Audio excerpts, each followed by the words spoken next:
أعوذ بالله من الشیطان اللعین الرجیم بسم اللہ الرحمن الرحیم۔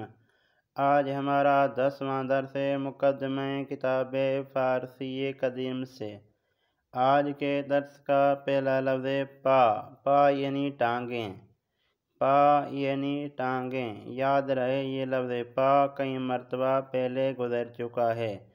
اس کے بعد لفظ شیمپور۔ شیمپور یعنی سیٹی، شیمپور یعنی سیٹی جس سے مختلف آوازیں نکالی جاتی ہیں۔ اس کے بعد لفظ لامپ۔ لامپ یعنی لائٹ، لامپ یعنی لائٹ۔ آپ تصویر میں دیکھ رہے ہیں کہ 3 قسم کی لائٹیں ہیں، لامپ کہتے ہیں لائٹ کو۔ اس کے بعد لفظ توپ۔ توپ یعنی بال، توپ یعنی بال۔ اب ہم نیچے چلتے ہیں۔ پرچم۔ پرچم اردو فارسی ایک ہے۔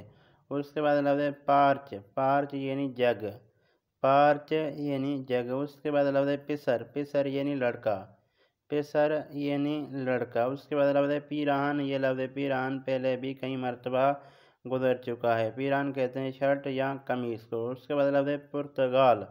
پرتگال یعنی مالٹا، پرتگال یعنی مالٹا۔ اس کے بعد لفظ پول۔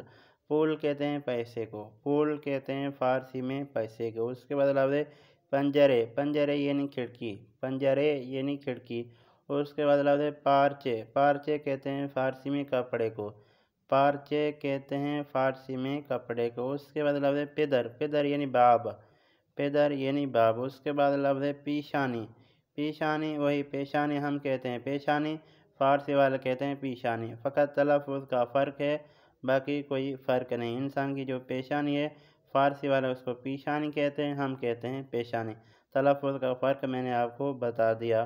اس کے بعد لفظ پل۔ پل یہ اردو فارسی ایک ہے، ہم بھی کہتے ہیں پل اور فارسی والے بھی کہتے ہیں پل۔ اس کے بعد لفظ پوست۔ پوست کہتے ہیں کھال کو، پوست کہتے ہیں کھال کو۔ یہ تھا آج کا ہمارا 10واں درس۔ امید کرتا ہوں کہ دوستان اس ویڈیو کو دیکھیں گے، اس ویڈیو کو سنیں گے، اس ویڈیو سے استفادہ حاصل کریں گے۔ دوستان سے آخر میں ریکویسٹ کرتا ہوں، اگر میری ویڈیو آپ کے کام کی ہو، میری ویڈیو سے آپ نے کچھ بھی سیکھا ہو تو میرے چینل کو آپ ضرور سبسکرائب کر دیں۔ والسلام۔